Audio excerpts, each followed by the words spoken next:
Hi all, ഞാൻ അനുദീപ്. ഞാൻ ഇന്ന് വന്നിട്ടുള്ളത് ഇന്നലെ കേരള അഡ്മിനിസ്ട്രേറ്റീവ് സർവീസിന്റെ പ്രിലിംസ് എക്സാം കഴിഞ്ഞു. നല്ല ചലഞ്ചിങ് ആയ ധാരാളം ചോദ്യങ്ങളാണ് അവിടെ വന്നിട്ടുള്ളത്. ആ ചോദ്യങ്ങൾക്ക് എവിടെ നിന്നാണ് PSC ഇടുന്നത്, അല്ലെങ്കിൽ ഇനി വരാൻ പോകുന്ന പരീക്ഷകൾക്ക് എവിടെ നിന്നൊക്കെ ചോദ്യങ്ങൾ വരാം, ഇതൊക്കെ നമുക്ക് നിന്ന് ചർച്ച ചെയ്യാം. പിന്നെ വളരെ അഭിമാനത്തോടുകൂടി പറയാണ്, റാങ്ക് മേക്കിംഗ് ചോദ്യങ്ങൾ, നിങ്ങളൊരു റാങ്ക് ലിസ്റ്റിലേക്ക് എത്തിക്കുന്ന തരത്തിലുള്ള റാങ്ക് മേക്കിംഗ് ചോദ്യങ്ങൾ ഞങ്ങളുടെ ബാച്ചസിൽ നിന്നും ക്ലാസ്സസിൽ നിന്നും ഒക്കെ റിപ്പീറ്റ് ചെയ്ത് വന്നിട്ടുണ്ട്. അതുകൊണ്ട് തന്നെ ഈ ഒരു വീഡിയോയിൽ ഞാൻ പറയാൻ പോകുന്ന കാര്യങ്ങൾ കേട്ട് നിങ്ങളെ വെറുക്കരുത് എന്നുള്ളൊരു അപേക്ഷ മാത്രമാണ് തുടക്കത്തിലുള്ളത്. ബിക്കോസ് ആഴത്തിൽ പഠിക്കണം എന്ന് പറയുമ്പോൾ എല്ലാവരും തെറ്റിദ്ധരിക്കുകയാണ്. എല്ലാവരും വിചാരിക്കുന്നത് ചവറ് പോലെ വാരി വലിച്ച് പഠിക്കണം. No, that's not the case. നമുക്ക് ഒരു പർട്ടിക്കുലർ ടോപ്പിക്കിൽ നിന്ന് ചോദ്യങ്ങൾ വരുന്ന പർട്ടിക്കുലർ ബുക്ക് ലിസ്റ്റ് ഉണ്ട്, അല്ലെങ്കിൽ പർട്ടിക്കുലർ ഏരിയാസ് ഉണ്ട്. അത് വെച്ച് പഠിക്കുക എന്നുള്ളതാണ് ആഴത്തിലുള്ള പഠനം എന്നുകൊണ്ട് ഉദ്ദേശിക്കുന്നത്. അവിടെ നമ്മൾ കുറച്ച് എക്സ്ട്രാ കാര്യങ്ങളും കൂടെ പഠിക്കണം.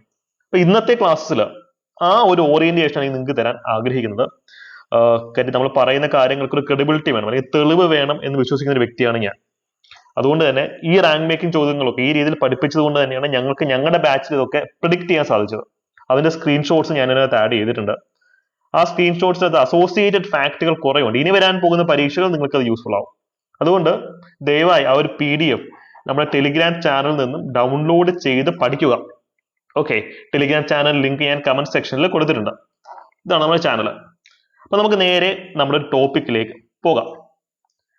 ഇപ്പം ഏറ്റവും ചലഞ്ചിങ് ആയ എക്കണോമിക്സിൽ ഒരു ചോദ്യമായിരുന്നു ഇത്. പക്ഷേ ഈ ചോദ്യമൊക്കെ ഞങ്ങൾ ക്ലാസ്സിലും ചർച്ച ചെയ്തു, ടെസ്റ്റ് സീരീസിനകത്തും ചർച്ച ചെയ്തു.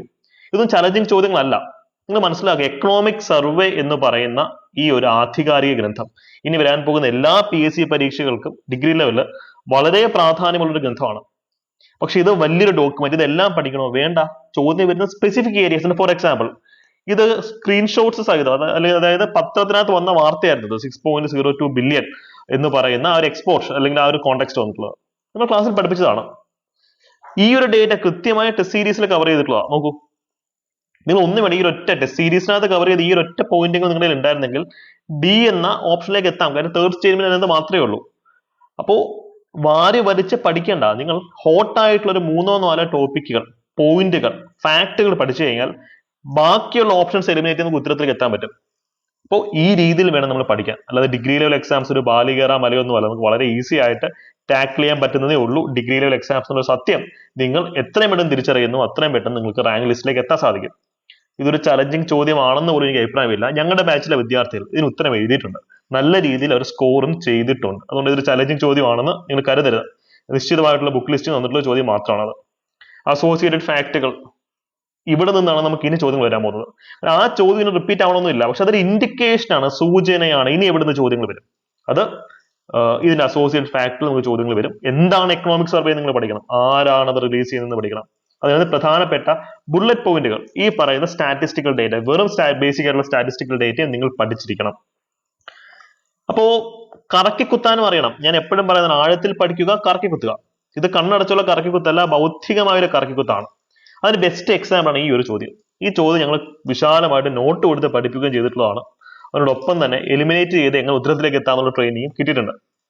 നമ്മുടെ യൂട്യൂബ് ചാനൽ മാത്രം കാണുന്ന ആൾക്കാർക്ക് അറിയാം. ഇത് നോക്കി, കേരള ടൂറിസം ഇനിഷ്യേറ്റീവ്സിനകത്ത് റെസ്പോൺസിബിൾ ടൂറിസം, ഉത്തരവാദിത്തമുള്ള റെസ്പോൺസിബിൾ ടൂറിസം, അത് ഏത് സ്കീമിന് അണ്ടറിലാണ് പ്രൊമോട്ട് ചെയ്യുന്ന ചോദ്യം. ലോജിക്കലായിട്ട് ചിന്തിക്കുന്നത് റെസ്പോൺസിബിൾ ടൂറിസം മിഷൻ അല്ലേ? നമ്മൾ കീവേഡുകൾ മാച്ച് ചെയ്ത് നോക്കിയേ. പക്ഷെ ഞങ്ങൾ ടെസ്റ്റ് സീരീസിലും കവർ ചെയ്തതാണ്. Responsible tourism mission importance, objectives, അത് എന്താണ്, ഏതാണ്. ഇത് പത്രത്തിൽ റിപ്പീറ്റ് ചെയ്തിരുന്ന ടോപ്പിക്കാണ്. ബേസിക് പത്രവായന മതി ഇതിന് ഉത്തരത്തിലേക്ക് എത്താൻ. അല്ലാതെ അഗാധമായിട്ടുള്ള പത്രവായന വേണമെന്ന് ഞാൻ പറയില്ല. ഈ പത്രത്തിൽ കാണുന്ന ഈ ടോപ്പിക്കൽ ഗവൺമെന്റ് വെബ്സൈറ്റ്സ് നോക്കി പഠിച്ചു കഴിഞ്ഞാൽ അതിന് പുറത്തു നിന്നൊരു ചോദ്യം വരാനുള്ള സാധ്യത കുറവാണ്. അതുകൊണ്ടാണ് നിശ്ചിതമായിട്ടുള്ള ബുക്ക് ലിസ്റ്റുകൾ, നിശ്ചിതമായിട്ടുള്ള ഏരിയാസ്, അത് മാത്രം പഠിച്ചാൽ മതി ഡിഗ്രി ലെവലിന്. അതാണ് ആഴത്തിലുള്ള പഠനം. അല്ലാതെ കണ്ണിൽ കാണുന്ന എല്ലാം വാരി വലിച്ച് പഠിക്കുന്നതല്ല. ഇതൊക്കെ വളരെ ഈസി ചോദ്യങ്ങളാണെന്നുള്ള സത്യം നിങ്ങൾ മനസ്സിലാക്കുക. ഇവിടെ കറണ്ട് അഫയേഴ്സിന്റെ കാര്യത്തിൽ ഒരു ട്വിസ്റ്റ് എന്ന് വെച്ചാൽ കുറച്ച് കാലമായിട്ടുള്ള ഒരു ട്വിസ്റ്റ് തന്നെയാണ് സംഭവിച്ചിട്ടുണ്ട്. അതിന് ഉദാഹരണമാണ് ഈ ഒരു ചോദ്യം. കേരളത്തിലെ ആദ്യത്തെ IT കോറിഡോർ ഏത് ഹൈവേയിലാണ് ലൊക്കേറ്റ് ചെയ്തിരിക്കുന്നതാണ് ചോദ്യം. ഇത് പത്രത്തിലൊക്കെ ആയിക്കോട്ടെ, അല്ലെങ്കിൽ മറ്റ് പല കോണ്ടെക്സ്റ്റിലും വെബ്സൈറ്റുകളിലൊക്കെ റിപ്പീറ്റ് ചെയ്ത് വന്നിട്ടുള്ള ഡേറ്റയാണ്. അതുകൊണ്ട് തന്നെയാണ് ഞങ്ങൾ ടെസ്റ്റ് സീരീസിനകത്ത് ആഡ് ചെയ്തത്, കൃത്യമായി കൊടുത്തിട്ടുണ്ട്. അത് മാത്രമല്ല, ഇത്രയും ഡേറ്റകൾ ഇനി അടുത്ത 1 വർഷത്തിനുള്ളിൽ വരാൻ പോകുന്ന പരീക്ഷകൾക്കൊക്കെ എക്സ്ട്രീംലി ഇമ്പോർട്ടന്റ് ആണ്. ഈ അസോസിയേറ്റ് ഫാക്ടർ നിങ്ങളൊന്ന് പഠിക്കാം. അപ്പൊ ചോദ്യം പ്രെഡിക്റ്റ് ചെയ്യുന്ന അത്ര ബുദ്ധിമുട്ടുള്ള ഒരു പണിയല്ല എന്ന് വേണം നിങ്ങൾ ബേസിക്കലി മനസ്സിലാക്കാൻ. ആ ഒരു ബോധ്യം മനസ്സിലുണ്ടെങ്കിൽ എക്സാമിനുള്ള ഭയം മാറും. നിശ്ചിതമായിട്ടുള്ള ബുക്ക് ലിസ്റ്റുകൾ മാത്രം പഠിച്ചാൽ മതി. 100 ചോദ്യങ്ങളും നമുക്ക് ഉത്തരം കണ്ടെത്താൻ പറ്റിയില്ലെങ്കിൽ പോലും നിങ്ങൾക്ക് ഒരു ടോപ്പ് 10 റാങ്കിലേക്ക് എത്താൻ സഹായിക്കുന്ന ചോദ്യങ്ങൾ അവിടെ നിന്ന് കിട്ടും. നമുക്കത് മതിയല്ലോ. യെസ്. ഇവിടെ PSC നമ്മളെ ഇടയ്ക്കിടയ്ക്ക് പറ്റിക്കാൻ നോക്കുന്നുണ്ട്. അതാണ് എനിക്ക് നിങ്ങളടുത്ത് പറയാനുള്ള ഒരു കാര്യം. കേരള ലാൻഡ് റിഫോംസിന്റെ വളരെ ഈസി ആയിട്ടുള്ള ഒരു ചോദ്യമാണിത്. താഴെ കോമ്പറ്റീഷൻ കമ്മീഷൻ ഈസി ക്വസ്റ്റ്യൻ കാണാം.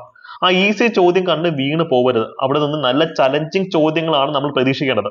അടുത്ത പരീക്ഷകൾ അങ്ങനെ ആയിരിക്കും വരിക. അപ്പൊ PSCയുടെ ഒപ്പമോ PSCയുടെ മുമ്പെയോ സഞ്ചരിക്കുക, PSCയുടെ പുറകിൽ സഞ്ചരിക്കാനാണ് തീരുമാനങ്ങൾ. അതിന്റെ പുറകെ ഇങ്ങനെ പൊക്കോണ്ടിരിക്കും. നമ്മൾ എന്ന് മുന്നിലെത്തുന്നു നമ്മൾ റാങ്ക് ലിസ്റ്റിലെത്തും. ഈ ഒരു ചോദ്യമാണ് കേരള ലാൻഡ് റിഫോം ആക്ട്. ഇതിന്റെ ഉദ്ദേശം എന്താണെന്നാണ് ചോദ്യം. എല്ലാവർക്കും അറിയാം, അബോളിഷൻ ഓഫ് ടെനൻസി. പക്ഷെ ഇനിയുള്ള പരീക്ഷയിൽ ഇത് മാത്രം പഠിച്ചാൽ പോരാ. അപ്പൊ അതുകൊണ്ട് തന്നെ ഞങ്ങൾ ടെസ്റ്റ് സീരീസിനകത്ത് വളരെ ഡീറ്റെയിൽഡ് ആയിട്ട് ഇൻഡെപ്ത് ആയിട്ടാണ് ഇത് കവർ ചെയ്തത്. ബേസിക് ഡേറ്റയും പഠിക്കണം, അതിനോടൊപ്പം ആക്ടിന്റെ ബാക്കിയുള്ള കണ്ടന്റുകളും പഠിച്ച് തന്നെ പോകണം. ഈ ഒരു ഡേറ്റ വെച്ച് വേണം നിങ്ങൾ ഇനി പഠിക്കാൻ. അതുപോലെ തന്നെ കോമ്പറ്റീഷൻ കമ്മീഷൻ ഓഫ് ഇന്ത്യ ഇനി അങ്ങോട്ടുള്ള പരീക്ഷകളിൽ സ്ഥിരം തീം ആവാൻ പോവുകയാണ്. ഒരു ക്ലീഷേ ചോദ്യമാണ് PSC ഇപ്രാവശ്യം ചോദിച്ചത്. എന്താണ് കോമ്പറ്റീഷൻ കമ്മീഷൻ ഓഫ് ഇന്ത്യ ഏത് വർഷമാണ് എസ്റ്റാബ്ലിഷ് ചെയ്തത്? 2003 പക്ഷെ ഇവിടെ നിന്ന് ഇനി വരാമെന്ന് റാങ്ക് മേക്കിംഗ് ചോദ്യം ഏതാണെന്ന് നിങ്ങൾക്ക് അറിയോ? Competition commission of India fully functional ആയത് ഏത് വർഷമാണെന്നുള്ളതാണ്. ഞങ്ങൾ ടെസ്റ്റ് സീരീസിനകത്ത് ആ ഒരു പെർസ്പെക്റ്റീവിലാണ് കവർ ചെയ്തത്. അപ്പൊ നമ്മൾ ബേസിക് ഡേറ്റ പഠിക്കുന്നതിനോടൊപ്പം PSCനെ അഡീഷണൽ ആയിട്ട് ചോദിക്കാൻ സാധ്യതയുള്ള ഡേറ്റയും പഠിക്കണം. 2009 അത് ഫുള്ളി ഫംഗ്ഷണൽ ആവുന്നത് എന്ന് നിങ്ങൾ ഇപ്പം തന്നെ പഠിച്ചു വെക്കുക. ഇനി വരാൻ പോകുന്ന അത്തരത്തിലുള്ള ചോദ്യങ്ങളായിരിക്കും. കാര്യം PSC നിശ്ചിതമായിട്ടുള്ള സൂചന നമുക്ക് തരും എവിടെ നിന്നാണ് ചോദ്യം, എങ്ങനെയാണ് വരാൻ പോകുന്നത്. അതിനോടൊപ്പം പണ്ടത്തെ ചോദ്യങ്ങൾ ഇവർ റിപ്പീറ്റ് ചെയ്ത് ചോദിക്കും, നമ്മളെ ഒന്ന് തെറ്റിദ്ധരിപ്പിക്കാൻ വേണ്ടി. ചോദ്യങ്ങൾ ചലഞ്ചിങ് ആവും, ഇനിയും ചലഞ്ചിങ് ആവും. ഞാൻ ഒന്നുകൂടെ റിപ്പീറ്റ് ചെയ്യാണ്, PSCയുടെ ഒപ്പമോ മുമ്പെയോ സഞ്ചരിക്കാൻ നോക്കുക, പുറകെ സഞ്ചരിച്ചിട്ട് യാതൊരു കാര്യമില്ല. ഓക്കെ, ഇവിടെയാണ് കറണ്ട് അഫയേഴ്സിനകത്ത് നിങ്ങൾ ഫോളോ ചെയ്യേണ്ട 2 പ്രധാനപ്പെട്ട സ്ട്രാറ്റജികൾ. ഒന്നെന്ന് പറയുന്നത് കോണ്ടംപററി അഫയേഴ്സ് പെർസ്പെക്റ്റീവിൽ പഠിക്കുക. കറണ്ട് അഫയർ എന്ന് വെച്ചാൽ എന്താ കറണ്ട് അഫയർ? ഒരു വർഷത്തിനുള്ളിൽ നടക്കുന്ന കാര്യങ്ങളെയാണ് നമ്മൾ പൊതുവേ കറണ്ട് അഫയേഴ്സ് നമ്മൾ ഉദ്ദേശിക്കുന്നത്. 10 മാസത്തിനുള്ളിൽ നടക്കുന്ന കാര്യം. പക്ഷെ കോണ്ടംപററി അഫയേഴ്സ് എന്ന് വെച്ച് കഴിഞ്ഞാൽ കഴിഞ്ഞ 3 വർഷമായിട്ട് ന്യൂസ് പേപ്പറിലുള്ള കാര്യങ്ങളാണ്. അപ്പൊ 4 കൊല്ലത്തെ കറണ്ട് അഫയർ പഠിക്കണോ? വേണ്ടെന്നേ. നിങ്ങൾ അങ്ങനൊന്നും കേട്ടിട്ട് ടെൻഷൻ അടിക്കണ്ട. ഈ 4 കൊല്ലത്ത് റിപ്പീറ്റ് ചെയ്ത് വരുന്ന ചെറിയ ചില കറണ്ട് അഫയേഴ്സ് കാണത്തുള്ള റിപ്പീറ്റഡ് തീംസ് ഉണ്ട്. അതിന് ബെസ്റ്റ് എക്സാമ്പിൾ ആണ് ഗ്രീൻ ഹൈഡ്രജൻ മിഷൻ. കഴിഞ്ഞ കുറച്ച് വർഷങ്ങളുടെ ന്യൂസിനകത്തുള്ളതാണ്. അപ്പൊ അതുകൊണ്ട് തന്നെയാണ് ഞങ്ങൾ ടെസ്റ്റ് സീരീസിനകത്ത് വളരെ വിശാലമായി national green hydrogen mission cover ചെയ്തത്. ഡിക്റ്റോ ആയിട്ടാണ് ചോദ്യം വന്നിട്ടുള്ളത്. പക്ഷെ ഇതും നമുക്ക് എലിമിനേഷൻ ഉപയോഗിച്ച് ഉത്തരത്തിലേക്ക് എത്താം. കാര്യം ഇതൊരു എനർജി മിഷനാണ്, അല്ലാതെ ബോംബ് ഉണ്ടാക്കാനുള്ള മിഷൻ അല്ല. അതുകൊണ്ട് തന്നെ ഹൈഡ്രജൻ ബോംബ് ഉണ്ടാക്കാനാണെന്നുള്ള ഈ സ്റ്റെപ്പ് നമുക്ക് എലിമിനേറ്റ് ചെയ്യാം. പക്ഷേ കണ്ടന്റുകൾ പഠിക്കാം, ആഴത്തിൽ പഠിക്കുക. അതിനോടൊപ്പം ഇന്റലക്ച്വലായിട്ട് കറക്കി കുത്താനും പഠിച്ചേ പറ്റത്തുള്ളൂ. അപ്പൊ ഒന്നല്ലെങ്കിൽ മറ്റൊന്ന് നമുക്ക് എക്സാം ഫുൾ ആ സമയത്ത് വർക്കാവും. ഒരു വാതിൽ അടഞ്ഞാൽ മറ്റൊരു വാതിൽ. അതാണ് നമ്മളിവിടെ ചെയ്യുന്നതിന്റെ കാര്യം. ഓക്കെ, ഇനി കറണ്ട് അഫയേഴ്സിനകത്ത് വളരെ പ്രധാനപ്പെട്ട ഒരു സോഴ്സ് എന്ന് പറയുന്നത് നമ്മുടെ സിലബസ് തന്നെയാണ്. ജോഗ്രഫിക്കകത്ത് ലാൻഡ് ഫോംസ് അല്ലെങ്കിൽ ലാൻഡ് ഫിനോമിനാസ് ഉണ്ട് സിലബസിനകത്ത് അല്ലേ. ആ സമയത്താണ് വയനാടിൽ ലാൻഡ് സ്ലൈഡ് നടക്കുന്നത്. അപ്പൊ നമുക്ക് ഉറപ്പായും പ്രതീക്ഷിക്കാം ലാൻഡ് സ്ലൈഡ് അല്ലെങ്കിൽ ഡെബ്രി ഫ്ലോ റിലേറ്റഡ് ആയിട്ടുള്ള ഒരു ചോദ്യം വരും എന്ന് നമുക്ക് ഉറപ്പിക്കാം. ഈ പരീക്ഷയിൽ അല്ലെങ്കിൽ അടുത്ത പരീക്ഷയിൽ വരും എന്നുള്ള കാര്യം. 2025-26 എന്തായാലും ആ ചോദ്യങ്ങൾ വരും എന്നുള്ളത് നമുക്ക് ഉറപ്പിക്കാം. അങ്ങനെയാണ് ഞങ്ങൾ ലാൻഡ് സ്ലൈഡ്സിന്റെ പെർസ്പെക്റ്റീവിൽ ഈ ചോദ്യം ഇട്ടത്, ഡെബ്രി ഫോളിന്റെ കാര്യത്തിൽ ചോദ്യം ഇട്ടത്. അപ്പൊ അതിന്റെ ഒരു മിനിയേച്ചർ വെർഷൻ മാത്രമാണ് എക്സാമിന് ചോദിച്ചത് ഡെബ്രി ഫ്ലോയുടെ കാര്യത്തിൽ. പക്ഷെ ഇനി വരാൻ പോകുന്ന കുറച്ച് അഡ്വാൻസ്ഡ് വെർഷൻ ആണ്. ബേസിക് ചോദ്യം അവർ ചോദിച്ചു കഴിഞ്ഞു. ഇനി വരാൻ പോകുന്ന ഡിഗ്രി ലെവൽ പ്രിലിംസിന്റെ സെക്കൻഡ് സ്റ്റേജ് അല്ലെങ്കിൽ ഇനി വരാൻ പോകുന്ന മെയിൻസ് പരീക്ഷകളിലൊക്കെ കുറച്ച് അഡ്വാൻസ്ഡ് ആയിട്ടുള്ള കറണ്ട് അഫയേഴ്സ് തന്നെ ഒരു ചോദ്യം നമുക്ക് പ്രതീക്ഷിക്കാം. അതുകൊണ്ട് തന്നെ PSC ചോദ്യങ്ങൾ പ്രിഡിക്ട് ചെയ്യുന്ന എളുപ്പമാണ്. പക്ഷെ കുറച്ച് അഡ്വാൻസ്ഡ് ആയിട്ടുള്ള ഫാക്ടുകൾ നമ്മൾ പഠിച്ചു പോകണം. ഡെബ്രി ഫ്ലോയുടെ കാര്യത്തിലുള്ള ആ ചോദ്യം ഇതെങ്കിൽ നമ്മൾ ഈസി ആയിട്ട് ഉത്തരത്തിലേക്ക് എത്താൻ പറ്റും. ഇത് നിങ്ങളൊന്ന് പഠിക്കാം. ഈ റിക്വസ്റ്റ് ഇന്നലെ ഞാൻ ചെയ്തിട്ടുള്ള കേസിന്റെ അനാലിസിസ് വീഡിയോ നിങ്ങളൊന്ന് കാണണം. അതിൽ പറഞ്ഞിട്ടുള്ള കാര്യങ്ങളൊന്നും ഞാൻ ഇവിടെ റിപ്പീറ്റ് ചെയ്തിട്ടില്ല. അതിനകത്ത് എക്സ്ക്ലൂസീവ് ആയിട്ടുള്ള മറ്റു പല കണ്ടന്റുകൾ നിങ്ങൾക്കുണ്ട്. ഓക്കെ, അപ്പൊ കറണ്ട് അഫയേഴ്സിന്റെ കാര്യത്തിൽ നമുക്ക് അങ്ങനെയൊക്കെയാണ് ചെയ്യാനുള്ളത്. ഞാൻ വളരെ കുറച്ച് സാമ്പിൾ ക്വസ്റ്റ്യൻസ് മാത്രമാണ് ഇന്ന് കൊണ്ടുവന്നിട്ടുള്ളത്. ഇനിയുള്ള ദിവസങ്ങളിൽ ഇതിന്റെ അസോസിയേറ്റ് ഫാക്ടറുകൾ കൂടുതൽ നിങ്ങളിലേക്ക് എത്തിക്കാനാണ് ഞാൻ ശ്രമിക്കുന്നത്. ഈ ഒരു ചോദ്യം കൂടെ ഞാൻ ചർച്ച ചെയ്തിട്ട് നിർത്തുകയാണ്.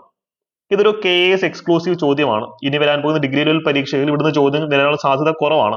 എന്നാലും ഒന്ന് പഠിച്ചു. ഞാൻ ഒരൊറ്റ കാര്യം പ്രൂവ് ചെയ്യാൻ ചോദ്യം കൊണ്ടുവന്നിട്ടുള്ളത്. കോപ്പറേറ്റീവ് സെക്ടർ അല്ലേ, കേരളാസ് കോപ്പറേറ്റീവ് സെക്ടർ.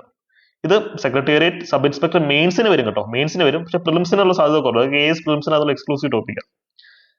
ഇതുപോലെ നമുക്ക് predict ചെയ്യാൻ പറ്റും. കേരളത്തിലെ കോപ്പറേറ്റീവ് സെക്ടറിൽ 16,000 കൂടുതൽ രജിസ്ട്രേഡ് കോപ്പറേറ്റീവ് സൊസൈറ്റികൾ ഉണ്ടായിരുന്നു. ഇതൊക്കെ ഇതിനകത്ത് ഏകദേശം 80% പോലും ഞങ്ങൾ ക്ലാസ് കവർ ചെയ്തിട്ടുള്ളതാണ്. കണ്ടോ, 16,000 കൂടുതൽ ഇതുണ്ട്, പകുതി ഇവിടെ. ഈ ഡേറ്റ ഒക്കെ നമ്മൾ ക്ലാസ്സിൽ കവർ ചെയ്യുന്നതാണ്. ഈ ഒരു നോട്ട് നിങ്ങളൊന്ന് വായിച്ചു നോക്കുക. അപ്പൊ നിങ്ങൾക്ക് മനസ്സിലാക്കാൻ സാധിക്കും ഈ ചോദ്യം നമുക്ക് എത്ര ഈസി ആയിട്ട് ഉത്തരത്തിലേക്ക് എത്താൻ പറ്റും. നമുക്ക് ഈ 3 പേജ് വായിക്കുമ്പോൾ മനസ്സിലാക്കാൻ സാധിക്കും. കോപ്പറേറ്റീവ് സെക്ടറിനെ പറ്റി 3 പേജ് പഠിച്ചാൽ മതി പ്രിലിംസ് പെർസ്പെക്റ്റീവിൽ. അപ്പൊ അതാണ് PSC ഇപ്പോഴത്തെ ഗുണം. നമുക്ക് ഇപ്പോഴത്തെ ഒരു പാറ്റേണിൽ ഡിഗ്രി ലെവലിൽ ഒരു ജോലിയിലേക്ക് എത്താൻ പണ്ടത്തെ പോലെ ഒരു പഞ്ചവത്സര പദ്ധതി നടത്തുന്ന പോലെ 5, 6, 7 വർഷം പഠിക്കണ്ട. മര്യാദയ്ക്ക് പഠിക്കാൻ 1 വർഷം മതി നമുക്ക് റാങ്ക് ലിസ്റ്റിലേക്ക് എത്താൻ പറ്റും. അപ്പം നെഗറ്റീവ് അടിക്കുന്ന ആൾക്കാരായിരിക്കും റാങ്ക് ലിസ്റ്റിലേക്ക് എത്തിയിട്ട് എന്താണ് കാര്യം, നിയമനമില്ലല്ലോ. നിയമനം ഉണ്ട്. ഇന്ത്യയിൽ ഏറ്റവും നിയമനമുള്ള പരീക്ഷയിൽ ഒന്നാണ് കേരള PSC. ചില ഒറ്റപ്പെട്ട സംഭവങ്ങൾ ഉണ്ടായിട്ടുണ്ട്, അത് ഖേദകരം തന്നെയാണ്. പക്ഷേ ഇപ്പൊ എന്റെ ഒരു കരിയറിൽ, ഒരു ടീച്ചർ എന്നുള്ള രീതിയിലുള്ള എന്റെ കരിയറിൽ PSCക്ക് വേണ്ടി ചിട്ടയായി ആത്മാർത്ഥമായി പുതിയ പാറ്റേണിൽ പഠിക്കുന്ന വിദ്യാർത്ഥികൾ ജോലി ലാൻഡ് ചെയ്തിട്ടുണ്ട്. മിക്കവാറുള്ള എന്റെ പരിധിയിൽ എല്ലാവരും നല്ല രീതിയിൽ ജോലിയിലേക്ക് ലാൻഡ് ചെയ്തിട്ടുണ്ട്, അല്ലെങ്കിൽ ഇപ്പൊ ലാൻഡ് ചെയ്യാൻ പോവാണ്. റാങ്ക് ലിസ്റ്റ് ഒക്കെ വന്നിട്ടുണ്ടല്ലോ. നെഗറ്റീവ് അടിച്ചുകൊണ്ടിരിക്കാനുള്ള സമയം നമുക്ക് ആർക്കും ഇല്ല. പഠിച്ചു തുടങ്ങുക. അതിന് നിങ്ങളെ ഹെൽപ്പ് ചെയ്യുന്നുണ്ട് യൂട്യൂബ് വഴിയും ടെലിഗ്രാം വഴിയും ഫ്രീ കണ്ടന്റുകൾ ഞങ്ങൾ എത്തിക്കുന്നതാണ്. അതിനോടൊപ്പം നിങ്ങൾക്ക് സപ്പോർട്ട് ചെയ്യാനായിട്ട് അഫോർഡബിൾ ബാച്ചസും ഉണ്ട്. ഇപ്പൊ നേരത്തെ കാണിച്ചതൊക്കെ ഞങ്ങൾ ടെസ്റ്റ് സീരീസിനകത്ത് നിന്ന് വന്ന സ്ക്രീൻഷോട്ട്സ് ആണ് പ്രധാനമായിട്ടും ചെയ്തിട്ടുള്ളത്. ക്ലാസ്സിലും പലതും കവർ ചെയ്തതാണ്. ഒരു 499 രൂപ മാത്രമാണ് ടെസ്റ്റ് സീരീസിന്റെ ഫീസ് വരുന്നത്. ഇഷ്ടംപോലെ ടെസ്റ്റുകൾ ഇതിനകത്ത് ഉണ്ട്. നിങ്ങൾക്ക് അത് വർക്ക്ഔട്ട് ചെയ്യാവുന്നതാണ് കേട്ടോ. സ്ട്രോങ് ആയിട്ട് തന്നെ പോയി പരീക്ഷ ചെയ്താൽ degree level long time batch അല്ലെങ്കിൽ ഡിഗ്രി ലെവൽ മെയിൻസ് ബാച്ചുകളൊക്കെ ഞങ്ങൾ സ്റ്റാർട്ട് ചെയ്തിട്ടുണ്ട്. അടിപൊളിയായിട്ട് പഠിക്കുക. ഒരു അഫോർഡബിൾ ഫീസ് നിങ്ങൾക്ക് ഇത് പഠിക്കാൻ സാധിക്കുന്നതാണ്. ഇതിനോടൊപ്പം യൂട്യൂബിലും ടെലിഗ്രാമിലും തരുന്ന കണ്ടന്റുകളും ഡെയിലി ബേസിസിൽ അപ്ഡേറ്റ് ചെയ്ത് പോകണം. എനിക്ക് നിങ്ങളുടെ അടുത്തുള്ള ഒരു റിക്വസ്റ്റ് എന്ന് പറയുന്നത്, ഈ എക്സാമിന് ശേഷം നിങ്ങൾക്ക് വന്നിട്ടുള്ള ഇൻസൈറ്റ്സ് അല്ലെങ്കിൽ നിങ്ങളുടെ ഒബ്സർവേഷൻസ് കമന്റ് സെക്ഷനിൽ ഷെയർ ചെയ്യുക. കാര്യം ഒരു ടീച്ചർ എന്നുള്ള രീതിയിൽ നമുക്ക് എപ്പോഴും പഠിക്കാൻ സാധിക്കുന്ന സ്റ്റുഡൻസിൽ നിന്നാണ്. ഇതൊരു കൊളാബറേറ്റീവ് ലേണിംഗ് എക്കോസിസ്റ്റം ആണ് നമ്മുടെ പ്ലാറ്റ്ഫോം എന്ന് പറയുന്നത്. അപ്പൊ ഈ ഒരു എക്കോസിസ്റ്റത്തിൽ നിങ്ങളും കോൺട്രിബ്യൂട്ട് ചെയ്യുക. എന്താണ് നിങ്ങളുടെ ഒബ്സർവേഷൻ എന്നും കൃത്യമായി ഒന്ന് പറയാം. All the best. Thank you.